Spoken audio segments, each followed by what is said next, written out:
오늘은 7월 2일 목요일입니다. 오늘 매일 성경 묵상 나눈 본문은 베드로전서 1장 13절에서 25절입니다. 저희 했던 것처럼 본문 같이 읽고 또 매일 성경에서 나눈 단락별로 본문을 살펴보고 그 단락을 정리한 다음에 그 정리된 문장을 가지고 내 삶에 적용하고 또 성찰해 보는 시간을 갖도록 하겠습니다.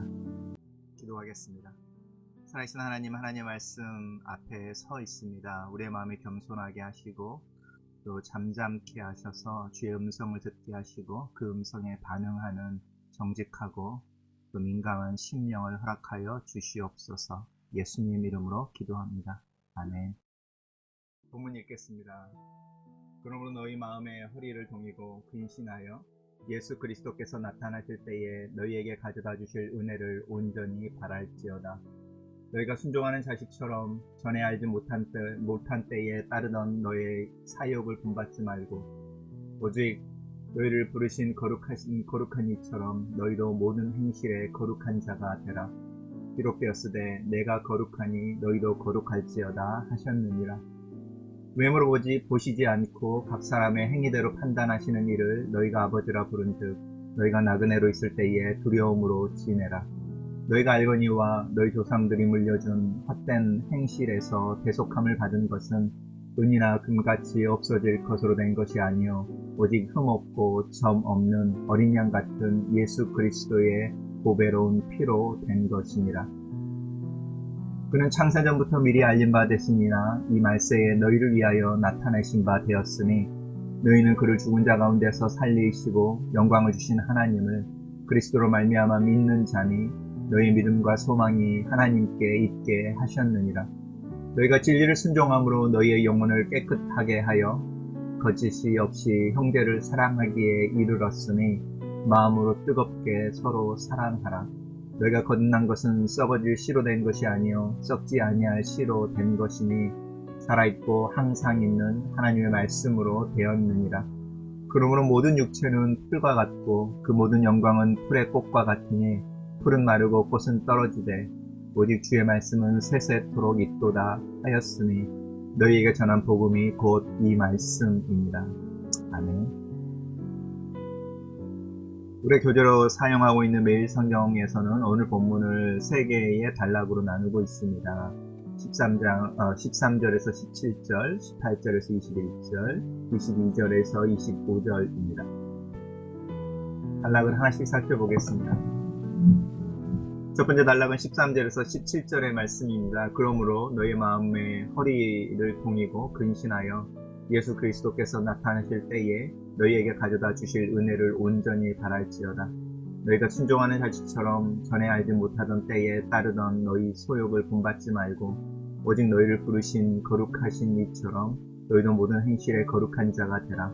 기록되었으되 내가 거룩하니 너희도 거룩할지어다 하셨느니라. 외모로 보시지 않고 각 사람의 행위대로 심판하시는 이를 너희가 아버지라 부른즉 너희가 나그네로 있을 때에 두려움으로 지내라. 우리가 단락을 살피고 정리하는 게 어려운 이유는 단락을 잘 관찰하지 않기 때문입니다. 그 단락의 부분들을 반복해서 읽으면서 마음에 들어온 단어나 또 이미지나 개념들을 깊이 또 자세히 살피면 내 나름대로 그 단락을 정리할 수 있습니다.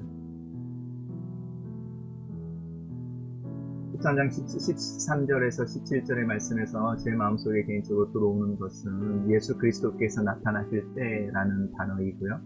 순종하는 자식처럼 너희를 부르신 거룩한 이처럼 이라는 부분입니다. 거룩이라고 하는 부분들이 우리가 어떤 행하는 우리의 행실 속에 나타나는 것인데 그 행실의 어떤 속도나 근엄한 표정이나 이런 데 있는 것이 아니라 하나님이 하셨던 것, 또 예수님께서 행하셨던 것을 따라 행하는 것이 거룩이다. 내가 거룩하니 너희도 거룩할지어다 라는 부분이고요. 저는 이제 이 단락을 묵상하면서 관찰하면서 특별히 머물렀던 부분이 외모를 보시지 않고 각 사람의 행위대로 심판하시는 이라는 부분인데요. 우리가 일반적으로 성경에서 외모를 보시지 않고 그 마음을 살피시는, 그 마음을 아시는 분이 하나님이라고 이야기하고 있는데 베드로는 그 마음을 아는, 마음을 보시는 분을 행위를 심판한다 이렇게 표현하고 있습니다. 외모를 보시지 않고 마음을 살피시는 하나님인데 각 사람의 행위대로 심판하시는 하나님이라고 표현하면서 그 마음이 표현되어지는, 보여지는 거울 같은 것이 그 사람의 행위다라고 말하고 있죠. 그래서 우리가 나그네로 이 세상을 쉽지 않은 상황 가운데서 지내지만 하나님께서 우리의 행위를 보고 계시고 그 행위를 통해서 우리의 마음을 보고 계신다. 마치 예수님이 나무는 열매로 알게 된다라고 말하는 부분과 동일한 것 같습니다. 이 13절에서 17절의 말씀을 저는 이제 요약을 이렇게 했습니다. 너희는 행위를 보시는 하나님이 예수 그리스도에 나타나실 때에 주실 은혜를 바람으로 이 땅에 나그네로 살지만 너희 부르신 하나님의 자녀로 그리스도처럼 거룩하게 살아야 한다.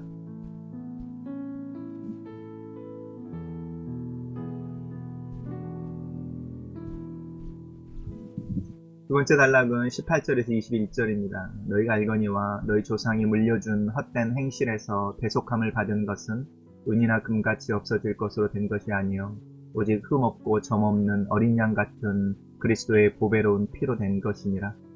그는 창세전부터 미리 알리신 바 된 이 대신이나 이 말세에 너희를 위하여 나타내신 바 되었으니 너희는 그를 죽은 자 가운데서 살리시고 영광을 주신 하나님을 그리스도로 말미암아 믿는 자니 너희 믿음과 소망이 하나님께 있게 하셨느니라. 베드로는 계속 너희가 라는 말을 표현하면서 자신의 편지의 서두에서 아시아에 흩어져 있던 택함을 받은 나그네들을 격려하고 그들에게 포커스를 맞춰서 복음에 대한 이야기를 계속하고 있는데 오늘 본문 속에서 예수 그리스도가 누구인지를 이야기하고 있습니다. 예수 그리스도는 창세전부터 미리 알림 받으신 분이시만 이 마지막 때에 우리를 위하여 나타나신 바 되었다. 그 나타나신 바 되었다는 내용이 뭐냐면 하나님께서 그를 죽은 자 가운데 살리시고 영광을 주셔서 우리로 하여금 예수 그리스도의 그 죽으심과 고난과 부활의 모습을 통하여 구원을 받게 하셨다라는 부분입니다. 우리가 잘 아는 단어들이 여기에 많이 나오죠. 대속이라는 단어, 또 보혈이라고 말하는 그 예수 그리스도의 보혈, 보배로운 피라는 단어의 근거도 이 본문에서 찾아보게 되는 것 같습니다. 너희 믿음과 소망이 하나님께 있게 하셨다. 우리의 행위에 따라서 심판하시는 하나님인데 우리의 믿음과 소망이 그 하나님에게 있게 하셨다라는 부분을 한번 생각해 보시면 거룩이라는 단어와 연관시킬 수 있을 것 같습니다. 저는 오늘 이 본문은 이렇게 요약해 봤습니다. 너희는 그리스도의 보배로운 피로 대속함을 받아 하나님을 믿는 자다. 너희 하나님께 너희의 믿음과 소망을 두어야 한다.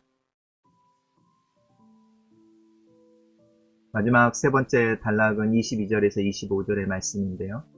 너희가 진리를 순종함으로 너희 영혼을 깨끗게 하여 거짓이 없는 형제를 사랑하게 이르렀으니 마음으로 뜨겁게 서로 사랑하라. 너희가 거듭난 것은 썩어질 씨로 된 것이 아니요 썩지 아니할 씨로 된 것이니 살아있고 항상 있는 하나님의 말씀으로 되었느니라. 그러므로 모든 육체는 풀과 같아서 그 모든 영광은 풀의 꽃과 같으니 풀은 마르고 꽃은 떨어지되 주의 말씀은 세세토록 있도다 하였으니 너희에게 전한 복음이 곧 이 말씀입니다.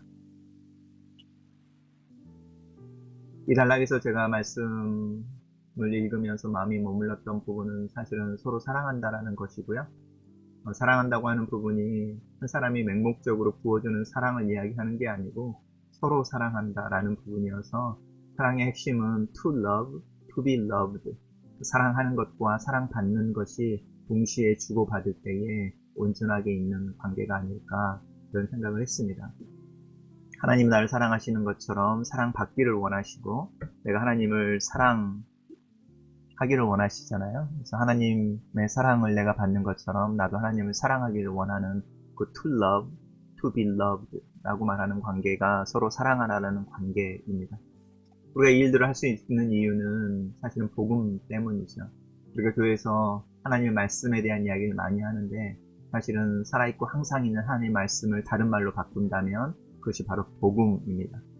우리가 앞에서 살펴봤던 것처럼 예수 그리스도의 나타나심과 그를 통하여 그의 죽음과 부활하게 하신 하나님의 능력이 복음 속에 담겨져 있고 하나님이 그렇게 행하신 이유는 우리를 대속하고 우리를 택하셔서 하나님의 자녀가 되게 하시고 하나님처럼 이 나그네의 삶들을 살 뿐만이 아니라 영원이라는 시간 속에서 하나님의 자녀로 하나님의 기업을 물름을 받는 자들로 세우셨다라는 것이 바로 이 복음입니다. 본문을 요약했기를 너희는 살아있고 영원한 하나님의 말씀 즉 복음으로 거듭났으니 진리를 순종함으로 뜨겁게 서로 사랑하라 라고 저는 요약을 해봤습니다. 이렇게 단락을 요약한 부분들을 가지고 묵상으로 들어갈 수 있습니다. 요약한 3개를 가지고 묵상 포인트를 만들어 봤는데요. 첫 번째 묵상 포인트는 최선을 다해 거룩한 하나님의 자녀다운 삶을 살아야 한다.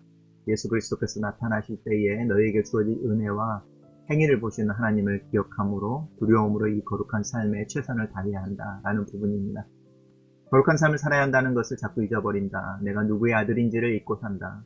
내가 아버지라 부르는 하나님이 어떤 분이신지를 잊고 산다.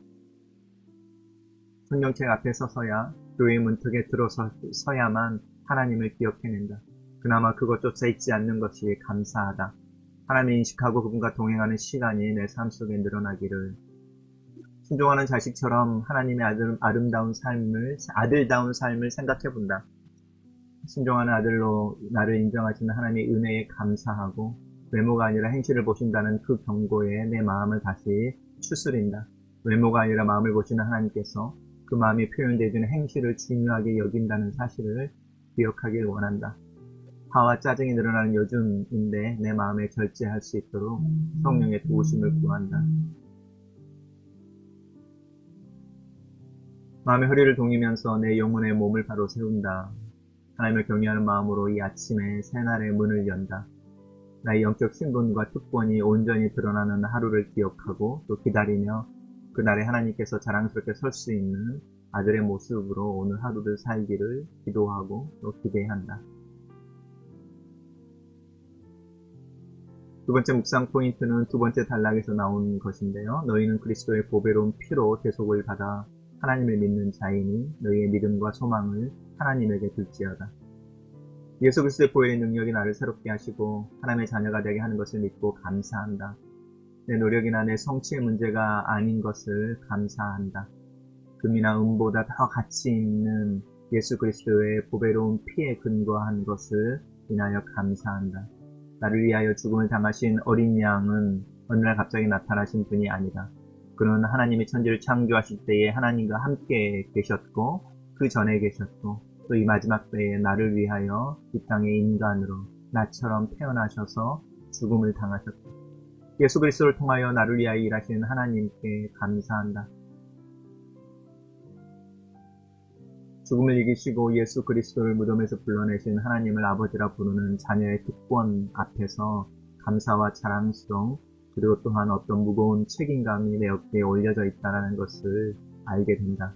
마치 제복을 입어 눈에 확 띄는 군인의 유니폼에 달린 여러 가지 훈장들처럼 훈장들과 계급장의 무게를 느끼는 아침이다.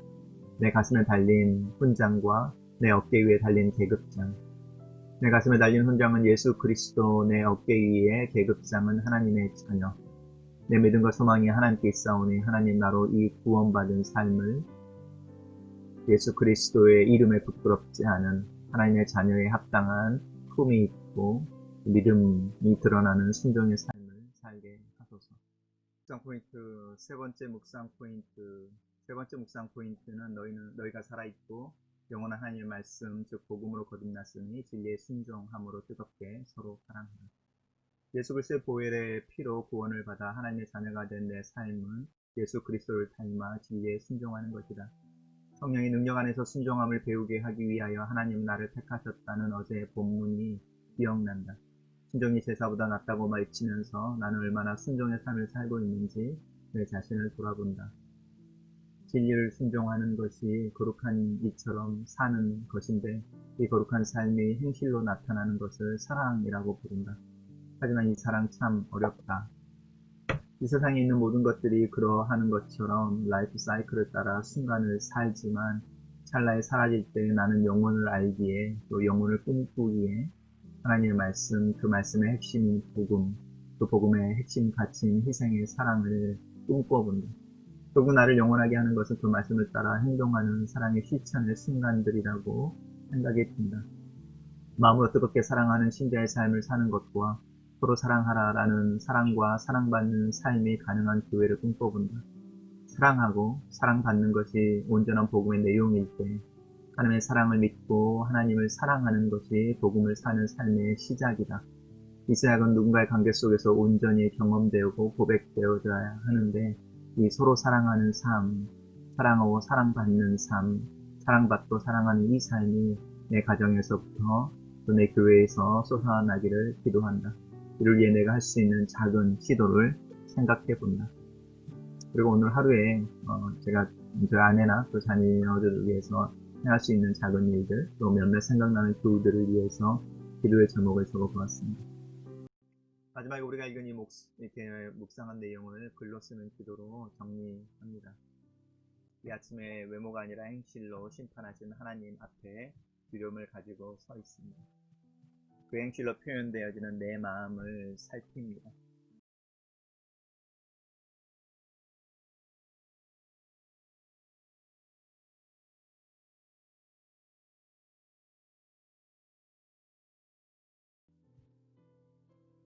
이 아침에 외모가 아니라 행실로 심판하시는 하나님 앞에 두려움을 가지고 서 있습니다.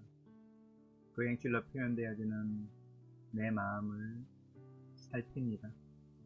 서로 사랑하는 명령처럼 그 명령에 순종하는 하루가 되기를 원합니다. 요즘 부쩍 짜증내고 화를 자주 내는 내 모습을 봅니다. 내 마음을 다스릴 수 있도록 나를 깨우쳐 주시고 근신하게 하시고 새롭게 하여 주시옵소서. 내 안에 있는 믿음과 소망을 다시 점검하게 하소서. 내 삶의 근거가 되신 예수 그리스도, 그분의 고난과 죽음, 그를 죽음에서 살리신 하나님 아버지의 능력, 그리고 내 안에 계시는 아버지의 영, 이 믿음의 고백으로 이 아침에 내 믿음의 허리를 새롭게 돕니다. 대장부처럼 일어나 허리를 굳게 합니다. 내 다리에, 내 팔에 힘을 넣습니다. 이 믿음의 용기, 믿음의 힘, 내 스스로를 새롭게 하는 이 시간에 성령으로 나를 충만케 하여 주시옵소서. 내 가슴에 달린 예수 그리스도라는 훈장과 하나님의 자녀라는 내 어깨 위에 계급장에 합당한 삶, 그 사랑의 삶을 살게 하여 주시옵소서. 하나님께 사랑을 받은 것을 기억하게 하셔서 하나님을 사랑하는 자가 되게 하시고, 내가 하나님을 사랑함으로 하나님 나를 사랑하시는 것을 더 깊이 경험하게 도와 주시옵소서. 이 서로 사랑하는 삶이 하나님과의 관계 속에서 또 내 아내와 또 내 아이들과 그리고 교우들과의 관계 속에서 조금씩 확장되어지며 사랑하는 것과 사랑받는 것을 주고받는 이 서로 사랑함의 관계가 실제가 되어지며 내 삶에서 순종의 모습으로 열매를 맺게 하시옵소서. 예수님 이름으로 기도합니다. 아멘.